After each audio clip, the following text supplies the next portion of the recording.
Hey YouTube, it's Dimitri, and today we're going to talk about the shop build here. So, big surprise here, right? In 2020, so at the very beginning, like end of 2019, I set up annual goals to build a garage or a workshop.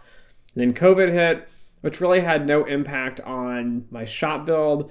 But I spent basically an entire year trying to figure out which workshop / garage I wanted to build. And I went through different websites. I talked to different neighbors. I didn't want to hire an engineer because that would be really expensive to have something custom built. So today we're going to dive into the planning stages, the processes, the things I did, and some tips and tricks on how you should go about doing this if you're looking to build a garage and a workshop. All right, so the first piece here is going to be figuring out what is the workshop and garage's purpose.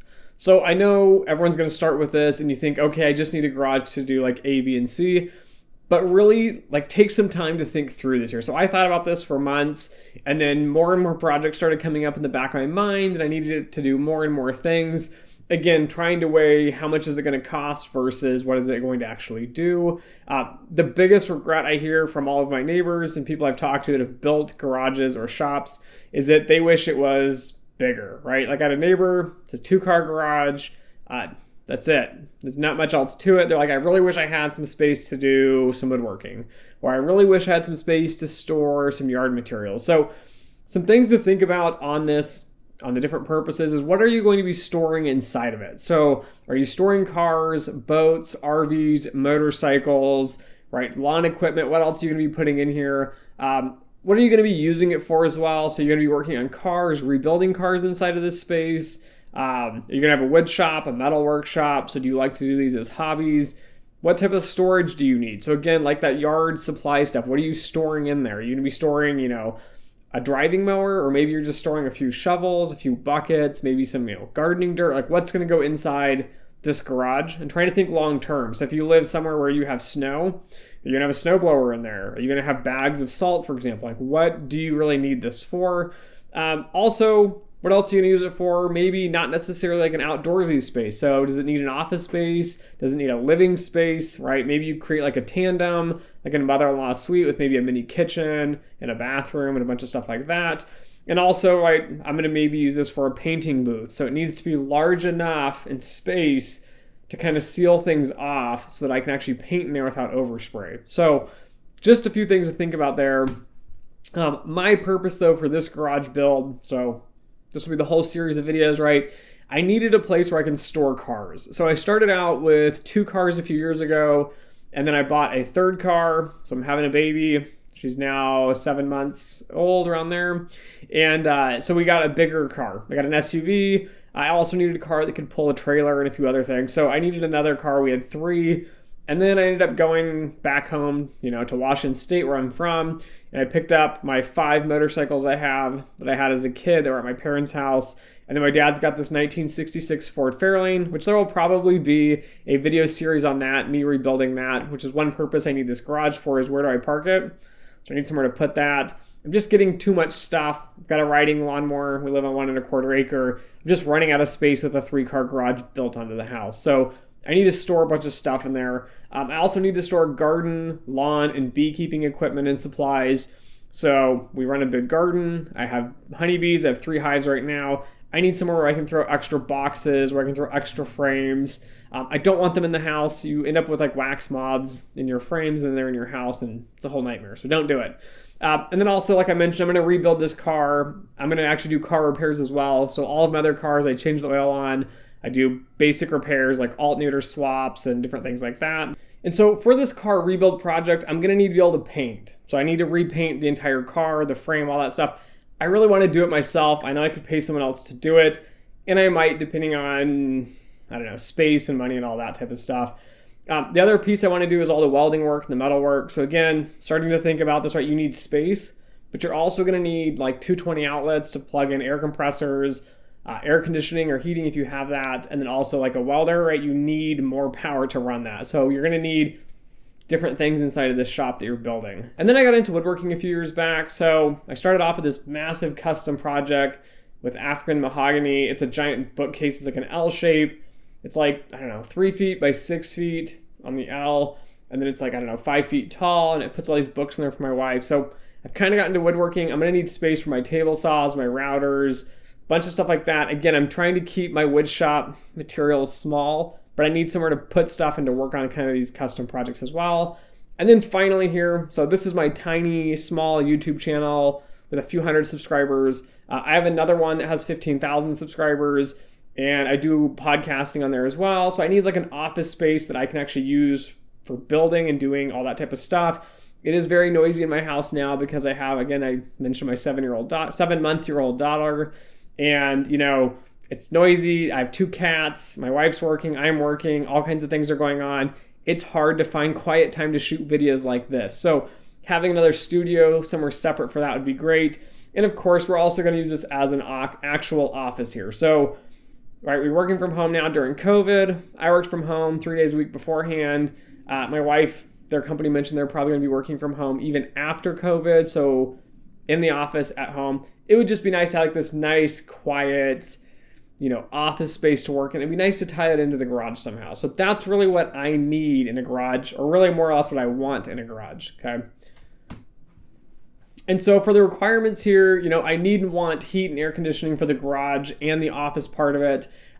Mainly the office though, right? If we're going to be in there long days, maybe 6, 8, 12 hours shooting YouTube, podcasts, our day jobs, we want something comfortable. It's Dallas, Texas, so gets down to like, I don't know, kind of the 30s-ish in the wintertime, nothing too crazy. Usually summer's like 100 and something degrees though. We want air conditioning. It needs to be insulated. The garage part as well needs to be insulated because I don't really like to work on things when it's super hot or it's super cold. Then you got to put on a bunch of clothes and stuff. I'm kind of a guy that does mechanics works, with no gloves on or anything. So in a t-shirt.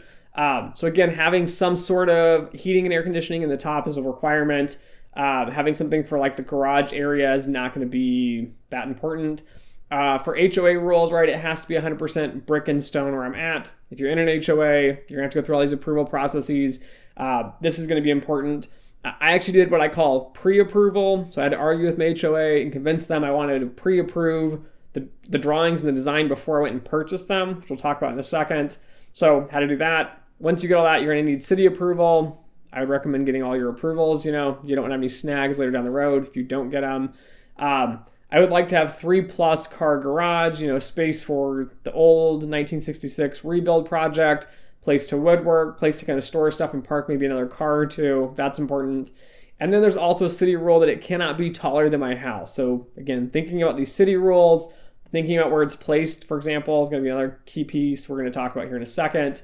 And you don't want it to be excessively large, so width and length. So if you had a ton of land, I don't know, like 50 acres or something, or maybe 10 acres or something like that, it doesn't really matter how big it is typically, but I'm on 1¼ acre, which is still pretty large, but I don't want it to take up the majority of my yard. And again, there's all these city and HOA rules, so trying to fit inside of those are important requirements to meet. And then for the placement of this, as I mentioned, we have city code that I have to be at minimum 10 feet off the property line. So on the left here, this is a diagram of my house, my property lines. The orange box is obviously where we're going to put a shop. It's going to be 10 feet off that property line.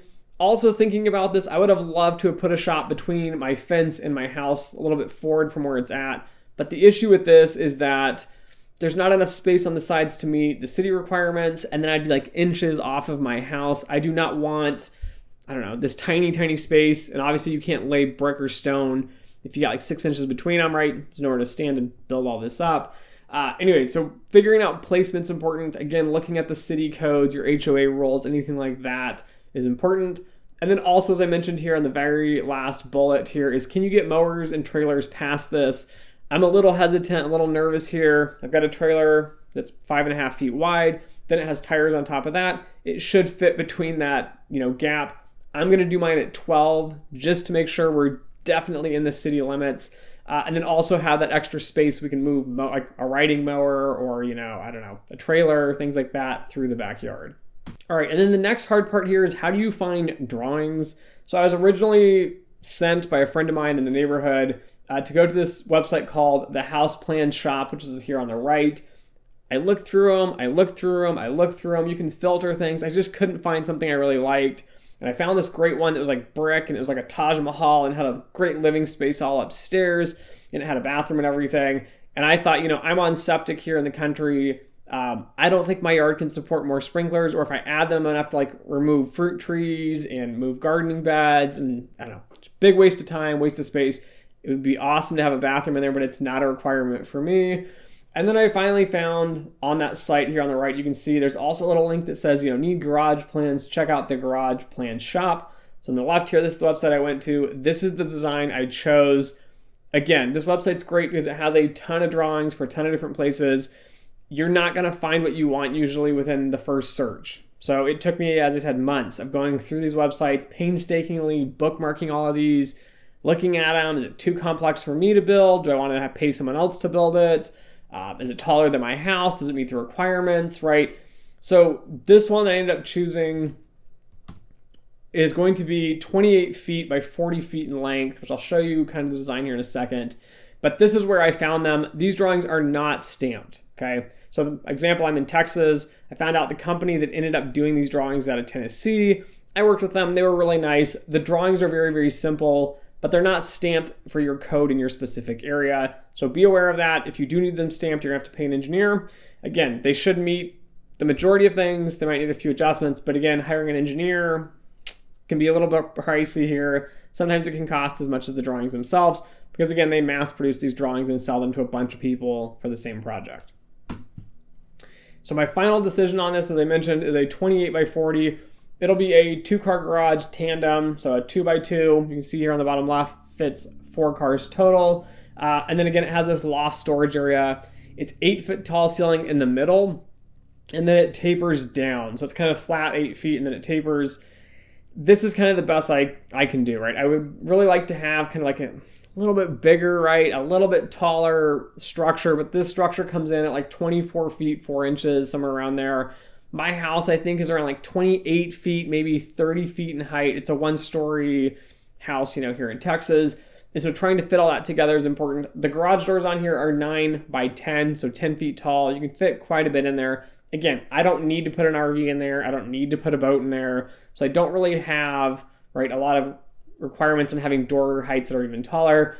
But this should be fairly easy to build. And this is basically what I ended up picking. It's 4 cars. It has an upstairs. It's insulated. And again, I had to convince them, right, do a change, pay like $450 to have basically the stone and brick detail on the outside. I need to have a brick ledge. And again, I need to have insulation in all of the walls. So that's kind of the wrap up here. Those are things to think about. This is what I'm going to be building. So again, stay tuned, watch the video series if you want to kind of see the progress of it going along. But the key takeaways here is look at what exactly you need or want, right? I would have loved to have more space in the office piece. Again, you have to balance some things. Maybe you have budget constraints, for example, as well.